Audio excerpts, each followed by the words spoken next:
વિક્રમ સંવત 1615 કારતક સુદ છઠનો એ દિવસ હતો. આજથી ખટ ઋતુના મનોરથનો પ્રારંભ થવાનો હતો. પ્રથમ મનોરથ કસુંબા છઠનો યોજાયો હતો. સર્વત્ર લાલ કસુંબલ રંગના સાજ, વસ્ત્રો, શૃંગાર, પીછવાઈ, ચંદરવા, પુષ્પમાલાઓ વગેરે ધારણ કરાવવામાં આવ્યા હતા. શ્રી ગોસાઈજી નિજ સેત સ્વરૂપ શ્રી નવનીત પ્રિયાજીને શૃંગાર ધારણ કરાવી રહ્યા હતા. આપ શ્રીનો સકલ પરિવાર શ્રીની સેવામાં એ સમયે ઉપસ્થિત હતો. એટલામાં અમુક ખાસ પ્રકારના શૃંગારની પેટી યાદ આવતા શ્રી ગોસાઈજીએ સંસ્કૃતમાં આજ્ઞા કરી, મંજુષા માનય.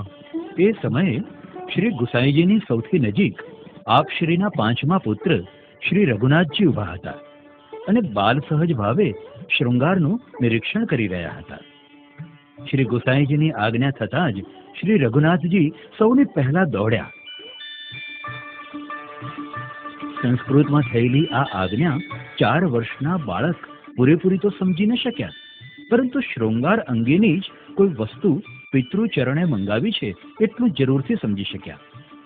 દોડીને શ્રી રઘુનાથજી શૈયા મંદિરમાં પહોંચ્યા, પરંતુ શૈયા મંદિરમાં પહોંચીને શ્રી રઘુનાથજી ભારે विमासण में मुकाई गया.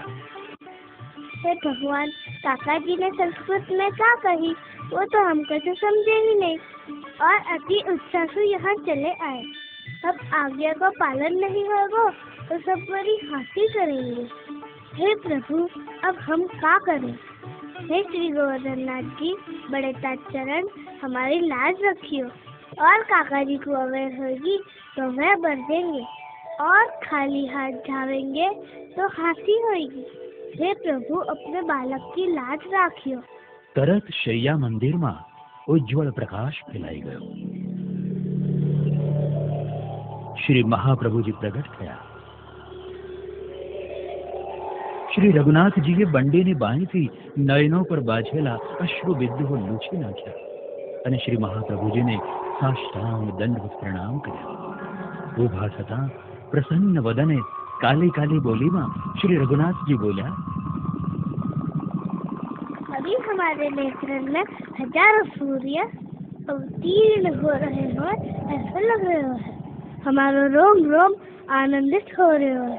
आपके ये बालक के दंडवत प्रणाम स्वीकारिए. बड़े ताचरण, एक बात पूछे, मंजूषा को कहा अर्थ होगा है? काका जी ने मंजूषा मानाया ऐसे कहो और हम समझे बिना दौड़ पड़े. श्री महाप्रभुजीए अत्यंत वात्सल्यपूर्ण हस्त श्री रघुनाथजीना मस्तके फेरव्यो અને પોતાનું ચરબીત તાંબુલ પૌત્રના મુખમાં મૂક્યું. ચમત્કાર!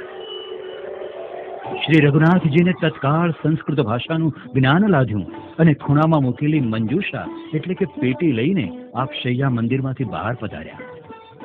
શૈયા મંદિરમાંથી બહાર પધારી રહેલા શ્રી રઘુનાથજીના બંને નાના નાના હસ્તમાં શૃંગારની મંજૂષા હતી અને મુખ દ્વારા પિતૃચરણ શ્રી ગોસાઈજીના સ્તુતિવાચક નામોની સરવાણી પ્રસ્ફુટી રહી હતી. ध्वंसराशिः प्रशाम्यति विकसन्तिरदब्जानि तन्नामानि सदाश्रय. विकसन्तिरदब्जानि तन्नामानि सदाश्रय. આ રીતે નિજ મંદિરમાં આવેલા શ્રી રઘુનાથજીને જોઈ સૌ પરિવારજનો આશ્ચર્યચકિત થઈ ગયા. ત્રિકાળ જ્ઞાતા શ્રી ગોસાઈજીને આ દ્રશ્યની પાછળના રહસ્યની તુરત જ જાણ થઈ ગઈ અને આપ શ્રીએ દોડીને બાળકને છાતી સરતા ચાંપી દીધા. અદ્ભુત દ્રશ્ય સર્જાયું. શ્રી રઘુનાથજીના મુખેથી હજુ પણ સ્તુતિ વચનો પ્રગટ થઈ રહ્યા હતા. પુષ્ટિ સંપ્રદાયમાં શ્રી રઘુનાથજી રચિત શ્રી ગોસાઈજીના આ 108 નામો આજે પણ શ્રી નામ રત્નાક્ષ સ્તોત્ર તરીકે સુપ્રસિદ્ધ છે. પાછળથી શ્રીનાથજીએ શ્રી ગોસાઈજીને આજ્ઞા કરી, કાકાજી, સેવાના કાર્યમાં આપ સંસ્કૃત ભાષાનો પ્રયોગ ન કરો. આપના બાલકને આજે આપની સંસ્કૃત ભાષામાં થયેલી આજ્ઞા ન સમજાતા અત્યંત ક્લેશ થયો છે. બાબા, તો પછી અમારી માતૃભાષા તેલુગુનો પ્રયોગ કરીએ. ના, એમાં પણ ભરપૂર સંસ્કૃત છે. અમે તો વ્રજના ઠાકોર છીએ, તેથી અમને તો વ્રજભાષા જ અત્યંત પ્રિય છે. મિશ્રી જેવી મીઠી મીઠી વ્રજભાષાનો જ આપ પ્રચાર અને પ્રસાર કરો. જી બાવા, એમ જ થશે, જેવી આપની આજ્ઞા.